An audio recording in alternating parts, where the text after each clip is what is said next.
ভিডিওটি ভাইরাল হয়েছে সোশ্যাল সাইটে। গঙ্গার ভয়ানক রূপ একেবারে সামনে উঠে এসেছে। গঙ্গায় বানে টলমল করছে লঞ্চ। দেখুন সেই ভাইরাল ভিডিওটি আগে। মাঝ গঙ্গায় তোলা সেই ভিডিও ভাইরাল হয়েছে, যেখানে দেখুন লঞ্চ একেবারে টলমল করছে। প্রত্যেক যাত্রীরা তারা আতঙ্কে চেঁচাচ্ছে এবং দেখুন উলুর ধ্বনিও শোনা যাচ্ছে। বেশ কিছুদিন ধরে আমরা দেখছি সোশ্যাল সাইটে এই ভিডিও ভাইরাল হয়েছে। গঙ্গায় বান এসেছে আর বানে একেবারে লঞ্চ টলমল করছে, যে লঞ্চে কিন্তু প্রচুর যাত্রী রয়েছেন এবং প্রত্যেকে আতঙ্কে, কেউ চেঁচাচ্ছেন, কেউ উলুর ধ্বনি দিচ্ছেন।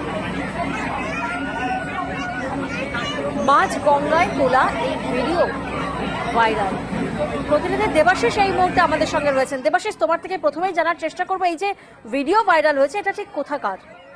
দেখো, মূলত দক্ষিণেশ্বর থেকে বেলুর মঠ আসার যে লঞ্চ, দক্ষিণেশ্বর থেকে লঞ্চ ছাড়ার পর বালি ব্রিজ ক্রস করার পরে মাঝ গঙ্গায় হঠাৎ করে বান আসে এবং সেই বানেই যে ভয়ঙ্কর রূপ।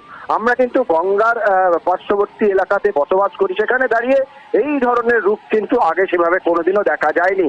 ঝড় বৃষ্টি হলে আলাদা, একেবারেই ঝড় বৃষ্টি ছাড়া এই ধরনের রূপ কিন্তু যা আতঙ্কের ছবি ধরা পড়লো। আর রীতিমতো যে লঞ্চ, সেই লঞ্চে তখনও প্রায় 100 থেকে 150 মানুষজন তারা সেখানে ছিলেন।